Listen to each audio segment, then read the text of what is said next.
muitos testemunhos mesmo, você não tem ideia. Entendeu? Tenho recebido muitos testemunhos, irmã Bruna Carvalho, irmã Vivi, muitos testemunhos de pessoas que me mandam mensagens, me mandam áudios, dizendo, pastor, aquela palavra mudou minha vida, aquela palavra mudou meu coração, olha, eu tava com um pensamento, mas agora mudou, aquela palavra realmente agiu na minha vida. Então eu tenho tido muitos testemunhos, eu louvo a Deus por isso, irmã Sueli Leão também, e eu quero louvar a Deus pela vida de cada um de vocês. Vamos ler Evangelho de Lucas, capítulo de número 7. Evangelho de Lucas, capítulo de número 7. A partir do versículo de número 36. Olha só que texto lindo, lindo, lindo esse texto. Tá, 25 pessoas até agora, o pessoal vai chegando devagar. Muito pouquinha gente. A gente costuma aqui ter pelo menos umas 80 pessoas, mas o pessoal vai entrando. Vamos lá. Diz assim a palavra do nosso Deus. E rogou-lhe um dos fariseus que comesse com ele. E entrando em casa do fariseu, assentou-se à mesa. E eis que uma mulher da cidade, uma pecadora, sabendo que ele estava à mesa em casa do fariseu, levou um vaso de alabastro com bálsamo. E estando por detrás aos seus pés, chorando, começou a regar-lhe os pés com lágrimas. E enxugava-los com os cabelos da sua cabeça. E beijava-lhe os pés, ungindo com bálsamo. Quando isso viu o fariseu que o tinha convidado, falava consigo dizendo, se este for a profeta, bem saberia quem e qual é a mulher que lhe tocou, porque é uma pecadora. E respondendo Jesus disse-lhe, Simão, olha o detalhe, a gente acaba aqui agora descobrindo o nome do fariseu. Ele disse, Simão, uma coisa tenho a dizer-te. Ele disse, dize a mestre. Um certo credor tinha 2 devedores. Um lhe devia 500 denários e o outro 50. E não tendo eles com que pagar, perdoou-lhes a ambos. Dize, pois, qual deles o amará mais? E Simão respondendo disse, tenho para mim que aquele a quem mais perdoou. E ele lhe disse, julgaste bem. E voltando-se para a mulher, disse a Simão, vês tu, esta mulher? Só até aqui. Louvado seja o nome do Senhor. Vejam, meus irmãos, esse aqui, olha só, é mais um dos textos da Bíblia. A gente precisa mergulhar na cultura, no mundo do Oriente Médio daquele tempo, para poder ter uma ideia exata do que realmente aconteceu nesse dia, quando Jesus foi convidado para comer na casa desse fariseu. Sabe? Se a gente não consegue ter um entendimento como era o mundo daquela época, como funcionava a cultura e os hábitos daquele tempo, a gente não consegue perceber o que de fato aconteceu nessa passagem aqui. Vejam, muito do que acontece aqui, e eu vou explicar a vocês e vou revelar a vocês, fica obscuro para a maioria das pessoas por 2 razões. A primeira é que a gente é brasileiro e a nossa cultura é muito diferente de uma cultura oriental. E a segunda é porque mesmo numa cultura, muita coisa pode mudar em 2000 anos, que é o tempo que nós estamos distante desse texto. Vejam, um exemplo disso é o Antigo Egito.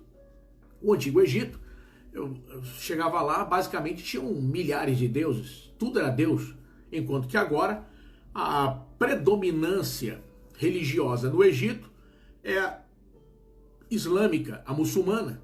Então vejam, muita coisa pode mudar mesmo numa cultura. Agora, eu vou dar para vocês uma pista, e eu quero que, se você puder, anote isso. Eu vou dar a vocês uma pista muito interessante, uma informação muito importante. Vejam, o que vai acontecer nesse dia aqui, na casa desse fariseu, foi a tentativa de uma das maiores humilhações públicas que um homem do mundo oriental poderia passar. Jesus sofreu a tentativa de uma humilhação pública naquele banquete da parte do fariseu, que é o dono da casa. E é isso que está acontecendo aqui nessa passagem. E eu vou explicar a vocês exatamente o que acontece. Vejam, agora mesmo, você que está me vendo agora, eu jantei agora, por isso que eu estou meio aqui bocejando, meio lento ainda, porque eu acabei de jantar. Não sei se você já jantou, mas imagine se eu convidasse você para jantar na minha casa. Você e a sua família. É um bom convite?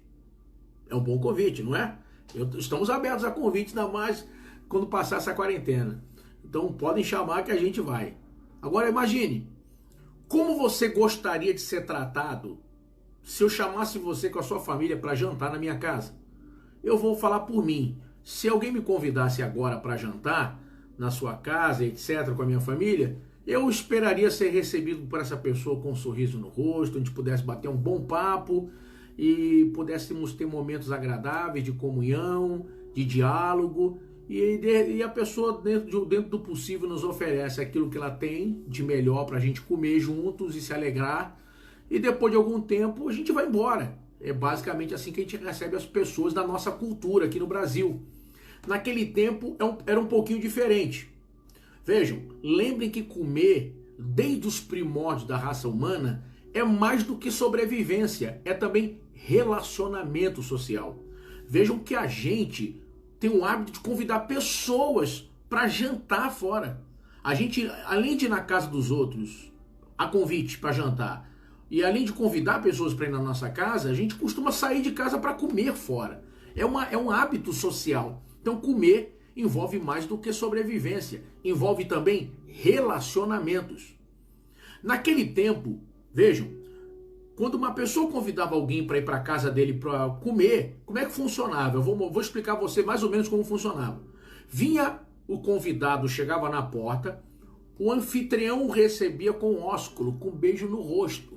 O convidado entrava, vinha um empregado com uma bacia com água e uma toalha no braço, e então lavava os pés do convidado e enxugava com a toalha. Vocês lembram que Jesus fez isso, se cingindo com uma toalha e lavou os pés dos discípulos, agindo como um servo? E ele disse que nós deveríamos fazer a mesma coisa uns pelos outros. Então, era uma prática comum naquele tempo. Vinha um empregado, lavava os pés do convidado, enxugava com a toalha. Lembrem, estamos olhando para uma época que as pessoas andavam muito a pé, e às vezes distâncias longas. Então, era mais do que um mimo, era realmente muito agradável, revigorante, um refrigério poder chegar no local, dependendo de onde você foi, muito mais a distância, poder lavar os pés e enxugar com a toalha. Então o que acontece? Depois que lavava os pés e enxugava com a toalha, e então o dono da casa pegava óleo de unção e pingava na cabeça do convidado. Lembra que a Bíblia diz, nunca falte o óleo sobre a vossa cabeça. É uma forma de desejar a essa visita a bênção de Deus, a presença de Deus na vida dela. Depois, o convidado era levado pelo anfitrião para a mesa. Agora lembrem, naquele tempo não tínhamos mesa como eu tenho aqui agora enquanto ministro com vocês, retangular ou quadrada ou redonda, com pés e cadeiras em volta. Não, a mesa era mais ou menos da altura do nosso joelho ou um pouco menos para o chão. A mesa era em forma de U, e às vezes nem mesa tinha, era só uma toalha em forma de U no chão, e as pessoas iam sentando como?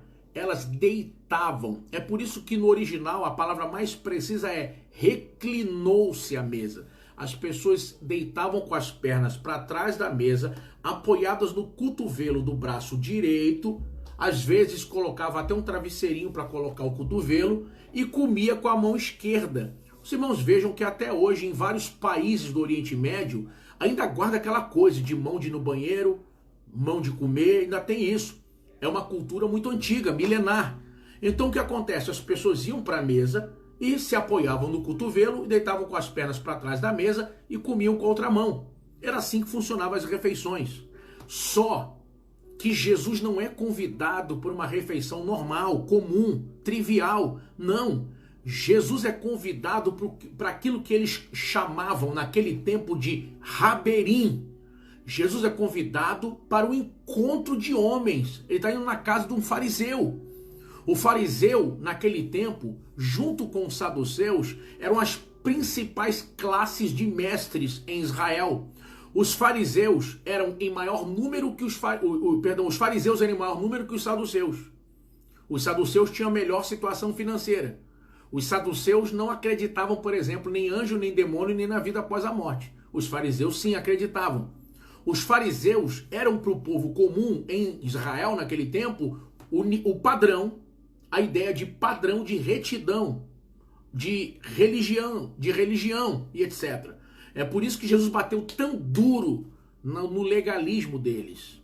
Agora vejam, entendam, quando Jesus vai para essa casa, ele não vai no encontro comum, ele vai para um raberim, o encontro de homens. Eu vou provar a vocês o que eu estou dizendo. Quando Jesus chega na casa, vejam, o dono da casa é um fariseu, ele é um mestre, ele é uma autoridade espiritual. Mas quando Jesus entra na casa, Jesus entra no nível de uma autoridade espiritual.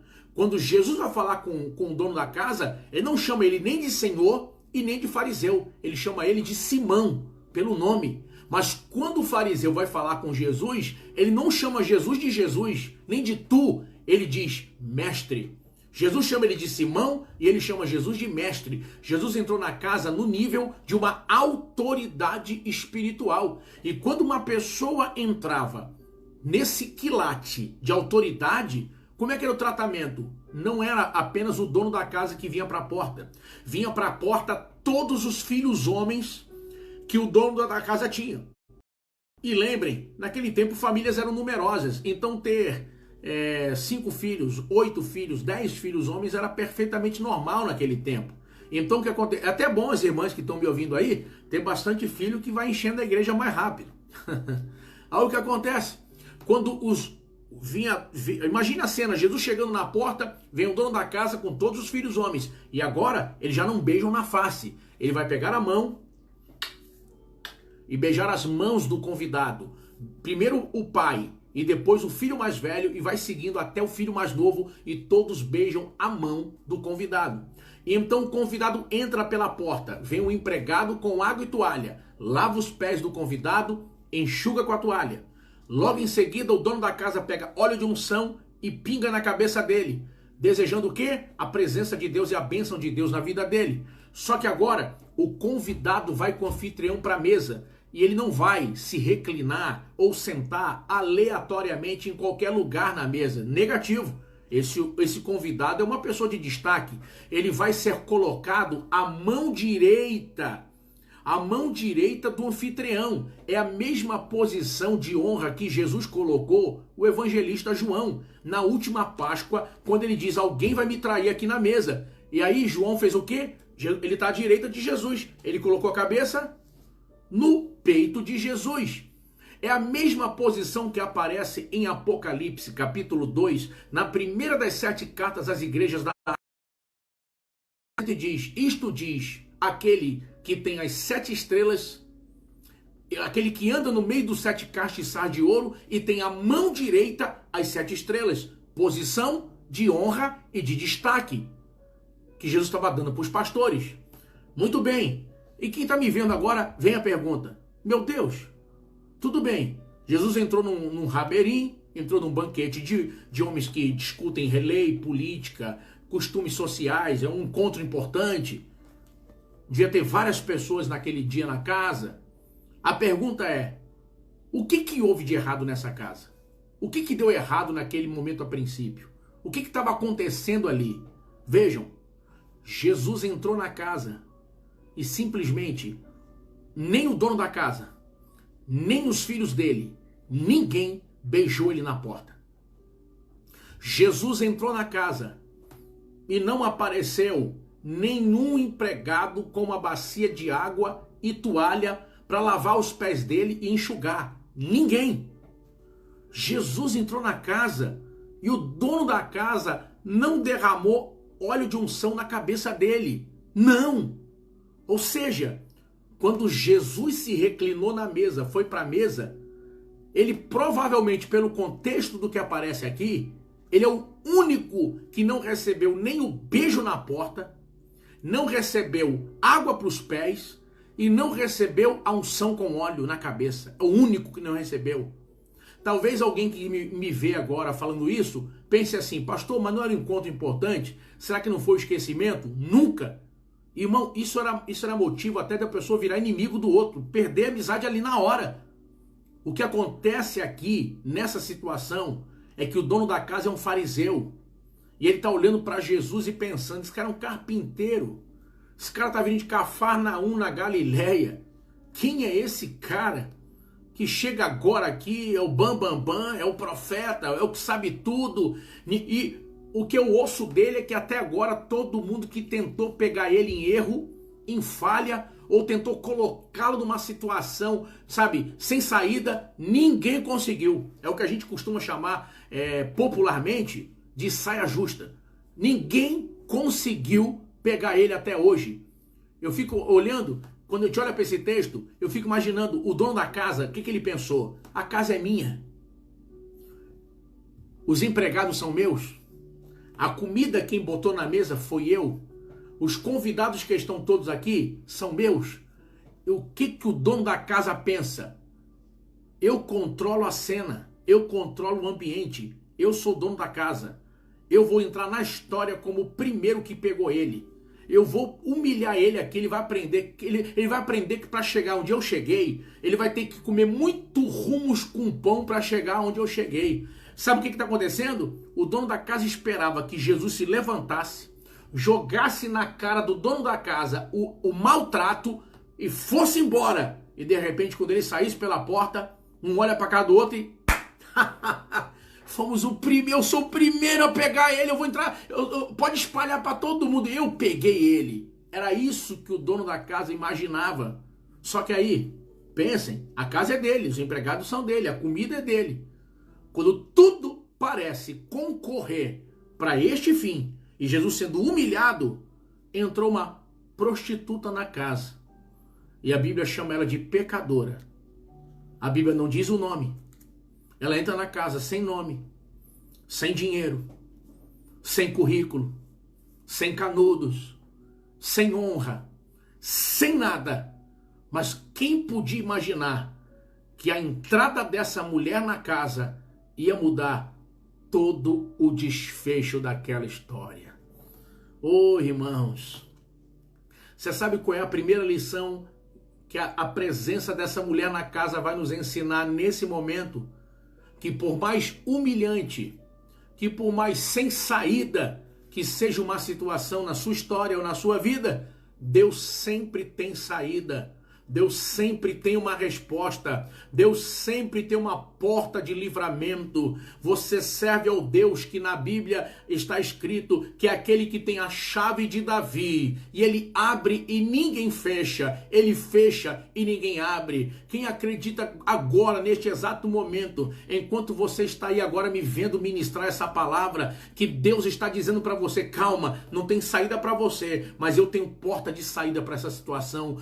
É humilhante para você, mas eu posso transformar essa situação em dupla honra. É difícil e amargo para você, mas eu posso glorificar o meu nome nessa guerra, nessa peleja, nesse vento, nessa tempestade e operar, e você vai glorificar o meu nome e eu vou te exaltar. Quem acredita que vai acontecer na tua vida o que está no Salmo 91, quando a Bíblia diz, ele me invocará, eu lhe responderei, estarei com ele na angústia, livrá-lo-ei e o glorificarei. Oh, louvado seja o nome do Senhor. Recebe de Deus agora. Deixa eu ser voz profética agora para a tua casa.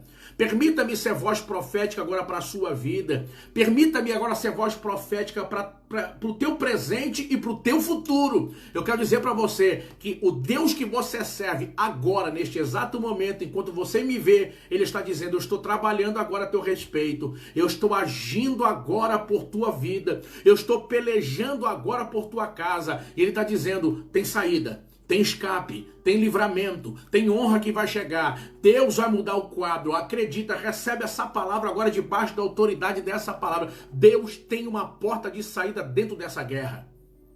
Louvado seja o nome do Senhor. Louvado seja o nome do Senhor. Recebe de Deus agora. Eu creio que esse é um momento profético.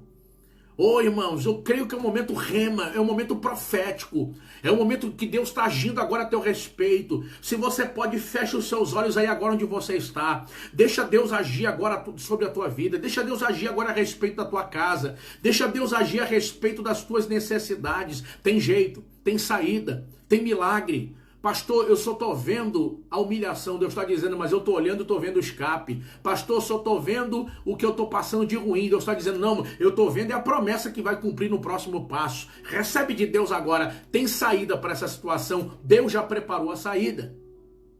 Aleluia, louvado seja Deus. Agora vejam. Eu vou explicar a vocês um detalhe. Talvez alguém que me vê aqui pense, pastor, como essa mulher entrou na casa se é um encontro importante, pessoas importantes? Eu vou lhe explicar. Quando havia esse tipo de encontro, esse raberim, as portas e janelas da casa onde havia esse encontro ficavam abertas. E qualquer pessoa podia entrar até sem ser convidada, contanto que não fosse na mesa comer e não colocasse a mão em ninguém na mesa. A ideia é que a pessoa podia ficar próxima para aprender, para ouvir, adquirir sabedoria. Era essa a ideia, era essa a essência da coisa. Foi por isso que essa mulher entrou, porque vejam que ela não é benquista ali. Ninguém gosta dela ali. O homem da casa, o dono da casa olha para ela e diz, é uma pecadora. Mas ela entra porque portas e janelas estavam abertas. E aí, vejam, você sabe que a mulher é muito mais detalhista do que o homem. A mulher é muito mais detalhista que o homem. Por exemplo, eu vou numa festa e alguém pergunta para mim depois, como é que foi? Tava boa a festa? Eu vou falar o quê? Ah, o bolo tava gostoso, tinha muita gente. É mais ou menos isso aí. Agora pergunta isso para uma mulher. Pergunta isso para uma mulher. Ela vai te falar detalhes da roupa da noiva. Vai te falar detalhes da bolsa de uma madrinha que ela viu. Eu só vi que o bolo estava gostoso, meu Deus. Mas como é que a mulher consegue ver tanto detalhe no negócio? Porque a mulher é muito mais observadora que o homem a respeito de detalhes. E o que vai acontecer? Quando essa mulher entra na casa, o que ela percebe? Ela vê logo. Ela olhou para os pés de Jesus e viu eles empoeirados. E deve ter pensado, ué, não deram água para os pés dele? Ela entra na casa e ela vê que na cabeça dele não tinha marca, pingo de unção de óleo. Ela deve ter olhado para os outros e ter pensado, ué, os outros têm e ele não tem. Quem é que tinha que ter beijado Jesus primeiro na porta? O Simão, o fariseu, o dono da casa. Quem é que tinha que ter mandado um empregado com água e toalha trazer para Jesus e lavar os seus pés, ou pelo menos lhe oferecer para que ele mesmo fizesse?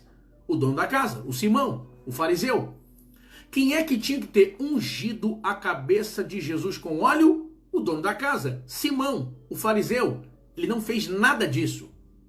A mulher foi lá e fez tudo que ele não fez. Ela vai beijar os pés de Jesus, ela vai ungir os pés de Jesus, ela vai lavar os pés de Jesus com lágrimas, enxugar com os cabelos, para nos mostrar aqui uma lição preciosíssima. Sabe qual lição? É duro de ouvir o que eu vou falar, mas é uma verdade. Qual lição? Que não existe ninguém insubstituível. Ninguém é insubstituível. Não, pastor, mas se eu não for, não vai dar certo. Vai sim. Não, mas se eu não tiver, irmão, comigo ou semigo vai acontecer. Contigo ou sentigo vai acontecer. Irmão, um planta, outro rega, mas quem dá o crescimento é Jesus.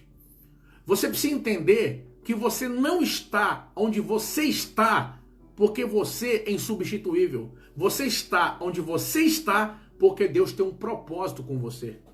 Deus tem um propósito na sua vida.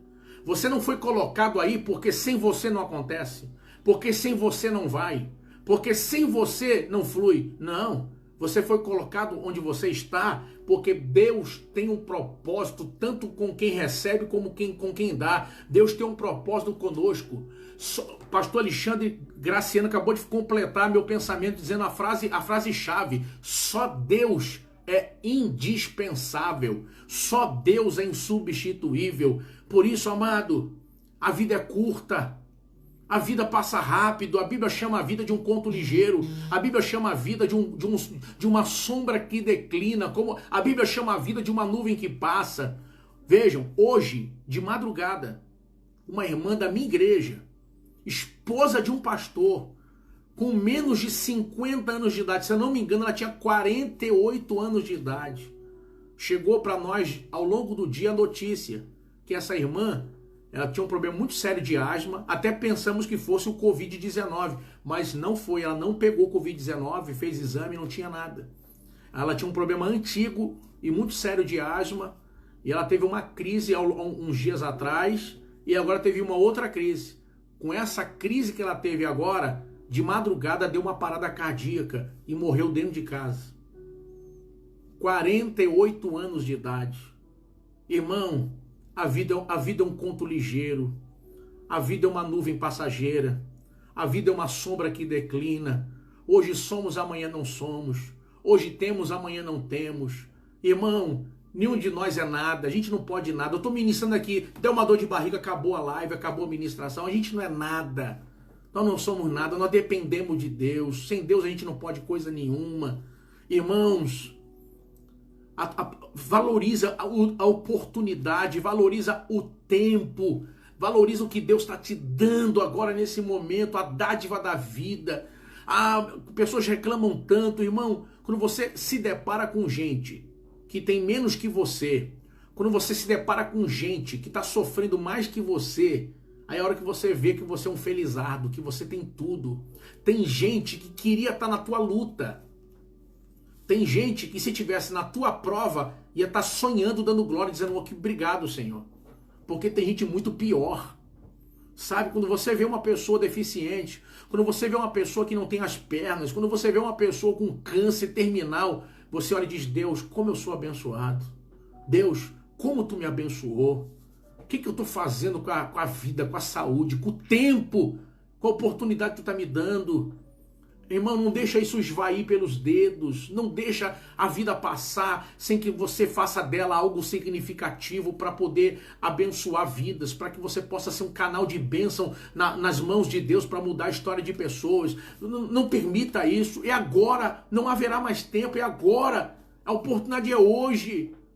Nós precisamos enxergar isso, ninguém é substituível, é agora. Deus tem um propósito. Eu quero dizer para você o que Deus está me dizendo ao coração para lhe dizer. Deus tem um propósito com você. É por isso que você não morreu naquele acidente. É por isso que aquela bala não lhe matou. É por isso que aquela situação que você viu a morte cara a cara não acabou com a tua vida, porque Deus ainda tem um propósito contigo nessa terra. Ainda é tempo, ainda é a hora, ainda é oportunidade. Mas não permita que isso passe de você. O dono da casa não fez. A mulher foi lá e fez. Se você não fizer, se você desperdiçar as oportunidades que Deus está lhe dando, outro fará o que você deveria fazer. Aleluia. Eu conheci uma irmã, eu fui pregar, eu termino nesse ponto aqui, eu fui pregar numa igreja e cheguei lá, estava tendo uma oração por alianças de um casal de meia idade. 50 e poucos anos, estavam casando. Eles, em vez de fazer um religioso, etc., foram no culto. O pastor abriu um espaço, deu uma palavra para os dois, orou as alianças e colocaram as alianças. E estavam ali fazendo aquela ministração do religioso. O que aconteceu? Aí depois um pastor da igreja conversou comigo. Olha o que ele me disse. Ele falou, rapaz, essa irmã, uma irmã tão bacana, foi casada há mais de 20 anos com um cara aí. Tiveram 2 filhos, um atribulado. Esse cara traía ela direto. Esse cara já chegou a agredir ela fisicamente, bateu nela. Um cara problemático, atribulado. Ele veio um dia aqui no culto. Fiz o apelo, fiz o convite. Quer entregar a vida a Jesus? Não. Já tenho Jesus no coração. Não. Dizia, o inferno é aqui. E Deus dando chance, Deus dando oportunidade. Sabe o que aconteceu? Irmão, ele foi num culto lá novamente e Deus usou os lábios do pastor da igreja e disse para ele, é a última chance que eu estou lhe dando. Naquela semana, parece que ele bateu nela de novo, atribulado. Sabe o que aconteceu? Morreu. Passou mal, morreu. Aí sabe o que aconteceu? Passou o luto, passou acho que 1 ano e pouco, 2 anos. Ela conheceu um irmão que também era viúvo, um irmão bacana, uma pessoa pacata, uma pessoa simples. Irmão, começaram a namorar e decidiram casar. Casaram. Depois eu perguntei ao pastor, e aí, como é que tá? Rapaz, ele não falta um culto, é mais crente que ela. E é muito carinhoso com ela, trata ela muito bem, respeita os filhos dela, os 2 filhos. Ele também tem filhos, também ela trata bem, vive. Aí ele brincou comigo e ainda falou, sabe o quê? Eles tinham uma prataria lá, de casamento, de presente, coisa de prata mesmo, coisa de valor, que o outro nunca comeu. Sabe o que aconteceu? Morreu, ela casou de novo, ele olhou aquela prataria e falou, isso aqui é bonito, hein? Eu nunca usei, então vamos botar aqui. Botou a prataria toda, vamos usar. Não é para usar? Vai ficar aí mais quanto tempo? Já tem mais de 20 anos que você está aí. Não, vamos comer com isso aí.